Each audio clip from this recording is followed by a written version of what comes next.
I've no doubt you're well aware of the fact that Rush's new album, Hold Your Fire, is their 14th, and you've probably heard they intend touring the UK in the April of 1988. To many, Rush are a cult band, but as Morrissey of The Smiths once stated on television, poppy-type music will shortly be vanishing from our charts and jukeboxes, hence making way for innovative proper music, be it heavy rock, avant-garde, soul, by that I mean, of course, proper soul, and downright decent rock-orientated foot-tapping music. Well, he could have had a good point there going for him. You never know. I mean, the Smiths are finished now, and we never know what's going to happen to you two, do we? Anyway, there's one thing about Rush. You can't categorise them. They've got a lot going for them in that respect. And on the 25th of September, Alex Lifeson and myself chatted, albeit briefly, about the Canadian living legend, Rush. I'm sure you'll be pleased to know that Rush are shortly to release their 14th album. It's called Hold Your Fire, and the boys have just popped over to London for a couple of days. Nice to see you. Welcome back to England. Thanks very much. All right. This, of course, is Alex, one of the founder members. It's been a long time, hasn't it? Between nearly 19 and 20 years since Rush have been together. As a matter of fact, it's just the end of September's our 19th anniversary. Yeah. Long time. Yeah. And of course, you were formed about the same time as Deep Purple as well. So, I mean, rock music was really starting to take a hold then, because, I mean, were you influenced by any British bands or other American bands, or did it all sort of happen just like that, or what? No, we were influenced by quite a few English bands at the time. Led Zeppelin, Jeff Beck, Deep Purple, John Mayall. All these people were the moving forces in music at the time, and they were certainly a big influence on us. We were very young. We were 15 years old. And the only difference is that I guess we started a little earlier than some of our mentors, and some of them are still around. They are, yes. Yeah. So, and of course later on, the progressive movement, bands like Genesis and Yes were an influence on us. But I suppose once we started becoming a recording band and touring, we slowly developed our own style. And then I guess now for about the last 10 years or so, I think maybe we've achieved that. But you're still as popular, though, as ever, though, aren't you? Really, when you think about it. Yeah, we're fortunate in that we are, I think. Yeah, it always gets better. The first album, of course, was released with Terry Brown producing, 1973. And you used Terry right up to Grace Under Pressure. And then you broke away from Terry for a little while, didn't you? Mm-hmm. Did you do Signals with Terry, incidentally? Yeah, we did Signals. That's right. Yeah, Signals was the last album that we did with Terry. But we were very happy with Terry, and I don't know, I think we just came to a point where we needed to find out if we could work with other people, or whether there was something lacking in our music that perhaps because we had such a close relationship, we were overlooking. And that's basically why we split up. It wasn't because we were dissatisfied with Terry or anything. It was just this need to know if perhaps we were missing out on something. And since then, we've worked with a couple of other people, Peter Collins for the last 2 records, and Peter Henderson for Grace Under Pressure, but we're very, very happy with the situation as it is now, working with different people, working with different studios. Certainly with Peter Collins, it's been a great experience, and I think we've done our best work so far with him. He's very good, isn't he? He's fantastic. He's so innovative, really, when you think about it. He's very good for us in that he will suggest a lot of things on the outside that perhaps we don't recognize or we wouldn't think of approaching. He's great to get us motivated to look in other areas that perhaps we would have overlooked. And we get along very, very well. We've become very close friends. Would you say that you were the first band to have come out of Canada to influence the rock market throughout the world? Would that be about right? Because you were before April Wine and bands like that, weren't you? Yeah. Although April Wine's been around, or was around, for as long, well, they formed around the same time that we did, maybe a year or 2 later. But there were 2 other bands that had made a fairly big mark on rock from Canada, the Guess Who and Bachman Turner Overdrive, BTO. Oh, yes, of course. They were both very popular groups, certainly in North America, but a little different than us. Guess Who was more of a pop band, quite a commercial band at the time. And BTO, although they had their roots in harder rock, they quickly became very, very commercial, which was their intention. Yeah, like our version, or I say our version, that's terribly wrong, but like ZZ Top, Molly Hatchet, that type of foot-tapping music. Until they started getting these commercial success, and I think they rather enjoyed that. So they were very They were very formulated in their writing after that point. And I think that was their downfall, really. Now, there are a lot of young teenagers coming up and just picking up on Rush, so I think we should really just go back just for about 5 minutes to talk about the early days. Neil Peart, of course, is your drummer now, and of course Geddy, not forgetting Geddy, but your first drummer was John Rutsey, wasn't he? Right. Yeah? Yeah, John was in the band from the beginning. John and I went to school together from the time we were about 10 or 11 years old. Geddy and I went to school, we met when we were about 13, I guess. John was in the band for the first 6 years of the band and the release of the first album. When we were considering signing this American deal and moving into the next stage, or actually really the first big stage, John had been a bit unhappy about the direction of the band. He wanted to play something that was a little more straightforward, a la Bad Company. And Geddy and I both wanted to get into something that was a little more progressive. And I think 2112, which is very progressive. Along those lines. That's exactly what we were aiming at, although we didn't know it at the time. And so we decided then that perhaps it was best if we went our separate ways. Things were a bit rough for us for about a year and a half, the last year and a half with John anyhow. And he decided to leave. The last couple months of gigs were great. We had the best time I think we ever had in that 6-month period. And we're still friends. I still see him once in a while. Well, that's good. Yeah, Good. yeah. What was it like trying to break out of Canada into North America with all the visa regulations and, or what you call in your country, I think, work permits and things like that? I know for several bands, for instance, a new band that's come out of Canada called Sword, they said, oh, it's absolute hell. Once you go over to North America, then they don't want you back in Canada, etc. What are these sort of legal regulations like? They must have been terrible then in the 1976 or 1975, 4 or whatever. I remember it being a little bit difficult. It was difficult to convince the customs and immigration people that you should have them let you into the country. Once you get a little bit of success and you can back it up with, show them record sales and things like that. I mean, we don't do that. Of course, it's management. That's what you pay your managers and such to do. It becomes a lot easier. And when you get to the point that we were at, it's much easier. Your work papers are all in order. I think, though, it's more difficult going across the ocean. That's where it gets very tough. And I know Canadian immigration is very hard. They've really clamped down over the years, and they're suspicious of everybody, and they're very, very, very tough. Yeah. What was it? So when did you first tour? I mean, obviously your first American tour was successful because that was really the breaking point, wasn't it? 4 albums like Farewell to Kill Kings and that was recorded in the UK, wasn't it? That was the first album that we did over here. Yeah, that's right. So when did you first venture over to Europe and actually tour over here? It was in I think it was June of 1977. We came over to record, actually, to do a Farewell to Kings. We'd recorded all our records in Toronto up until that point. We thought it would be a nice change to go to a different country and record. The way it works with the tax system, it was not beneficial to us to go to America and record, and we weren't really keen on that anyways. But England was very appealing to us to come and record. So we ended up going to Rockfield, but before that, someone suggested that perhaps we might be able to do 1 or 2 dates in Britain before going into the studio. So it was arranged with a promoter, and the record company got a little bit behind it. I don't think anyone expected very much from us. We were sort of an unknown commodity at the time. Our records were only available on import. The record company wasn't very aware of us, and certainly this promoter wasn't. And he put, I think, 4 shows on sale, and the tickets did very, very well. And then we did very well when we came over, and it surprised everyone involved.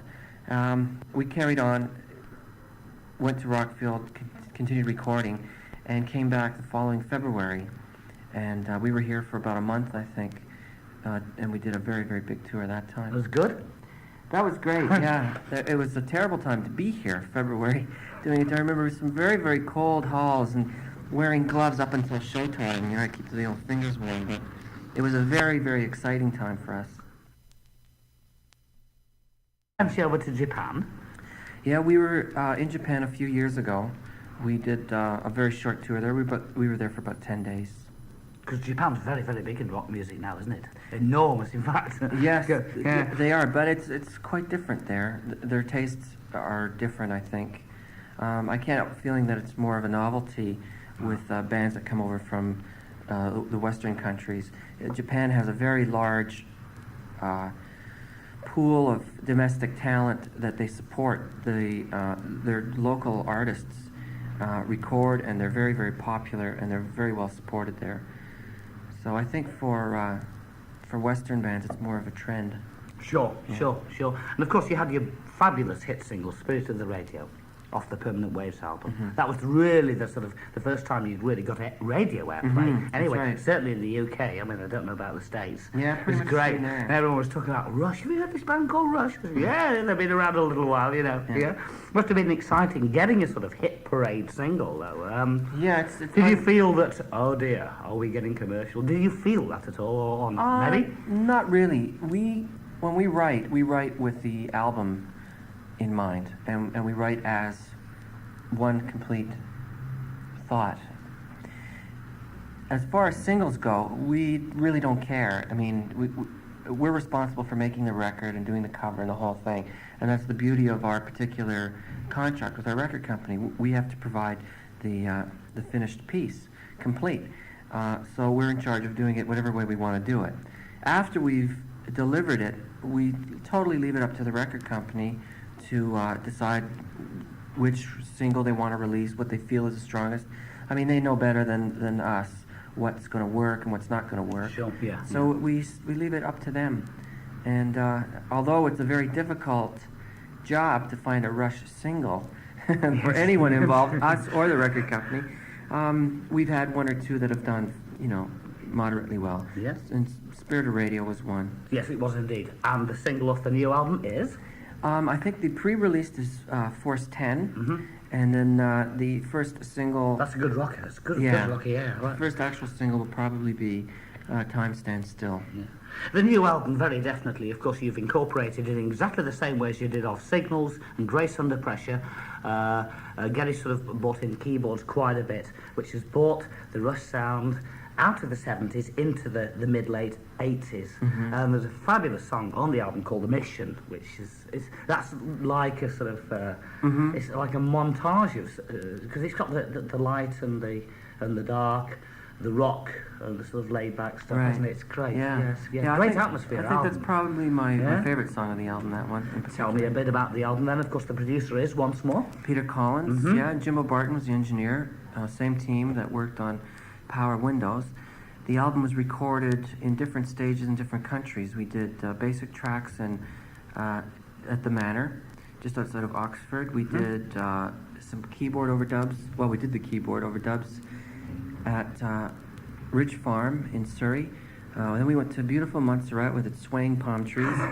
Unfortunately for guitars again, I was stuck in the studio again for 3 weeks, but still, it's a nice place to be. Do you like it in the studio, do you? Yeah? Yeah, very much so, sure. You seem a bit of a sort of technical guy into this modern technology. Yeah, I do enjoy that, certainly. What about the other boys? Oh yeah, everybody does. I mean, these days you have to have some interest in the technical end. The technology advances so quickly, and it's tough to stay on top of it.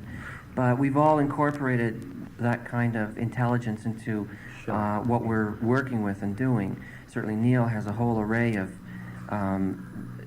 samples of different percussion, African, Oriental, whatever, garbage can, lids. They are notorious, drummers are notoriously fidgety, aren't they? I mean, I just can't imagine Neil settling down in the studio somehow, unless he's got something to play with. Yeah, that's true, and he has lots to play with. Little robot toys. And he's got enough drums to take care of his free time. He's incredible, isn't he? He really is. Truly is. Yeah. Is it still the same format with Neil writing the lyrics and you and Geddy, writing the melodies and, Typically we get up in the morning around 10:30, have breakfast together, start working around noon. Geddy and I go off writing. We have a little studio set up, a little small 8-track, TAC 8-track, and we plug directly in there, work on all our ideas, not easy to say, on that. And then Neil continues on at the house working on lyrics. In the late afternoon, we get together, go over lyrics and music, make some suggestions about the parts, the changing of parts, the arranging, break for dinner, and then in the evening from 9 till about midnight, 1 o'clock, we work together as a band and really try to play the songs as a live band would play it, rather than as pieces of studio job. It's the best way, isn't it? Because it's far easier to portray when you go out on the road. Yeah, you have a much better sense of continuity and cohesion. Sure. So everybody is dying for me to ask, when, for God's sake, are we going to see Rush on the road, especially in the UK? You've neglected Europe a little bit. No, possibly we for have. better Very, reasons. very true. Yeah. Really, the only reason is that we've been tired of touring. We've toured a lot over the years, and they've all been grueling tours. We just felt that it was time that we laid back, took some time off, try to enjoy our home life a bit. And it's not a ridiculous request. I think we ended up taking maybe a month longer in the first break and a month longer in the second break. But it's just that our records take a long time to make. It takes a while to release them, and it takes an awful long time to cover America the way we have to cover it. So unfortunately, we neglected to get over here for the last few years. But we plan on coming in April of '88. Correct. We have a live record coming out in next summer, which we'll be mixing in March. Yeah. So we should get that all out of the way, come over here in April, take some time off, and then release that album in the summer, and who knows, maybe Donington. Nice. Maybe. Yeah. Yeah, it would be nice, actually, but I still think that Rush want to be in an enclosed area that sort of fetch the that's sound. Exactly you know. it. I think for our audience, it's only fair to them that we present the show the best way we can present the show. And we spend a lot of time and effort developing our live show and presentation. For 80,000 people in a big field of mud in the pouring rain, I don't think it's going to translate the same. No. And it's unfair to those listeners, too. Probably be better in the Birmingham NEC or Wembley Arena. Sure, Like that, yeah. For there must be, when you last toured, there must be several people want to know about, did the boys from Rush have backing musicians, etc., etc.? What was the score, and what would be the score now that your music is brought into the 1980s, incorporating synthesizers, etc.? It's no problem. We all have 2 feet, luckily, and we're using those a lot more. It's a matter of keeping up with the technology, but it starts out as being a challenge, and really, after a month on the road, you feel like you never know why you even worried about being able to reproduce something. It's only natural, and it all comes. There may be, 10% missing out of the overall sound, but usually it's the small details that end up on a record because you want to fire something across the headphones.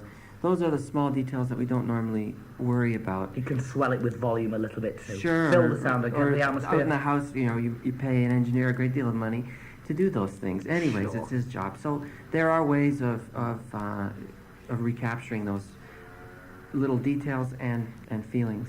We look forward to seeing you in the summer, because Great. for any teenagers and that, who, of course, let's face it, when you started, they'd only be sort of 8 or 9 years of age. Yep. Younger. Unfortunately, I hate to admit. Please go and see them. And the new album, once more, is called Hold Your Fire, and it's a corker. Thank you well very done. much. Thank well you. Done. Nice to see you, Alex. Thank you very much. Hope to see you in April. Great.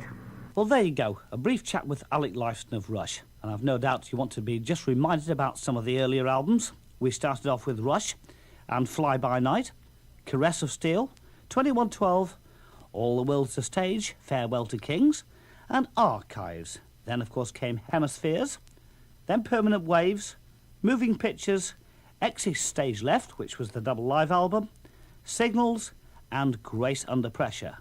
And, of course, the new album is called Hold Your Fire. Thank you very much indeed.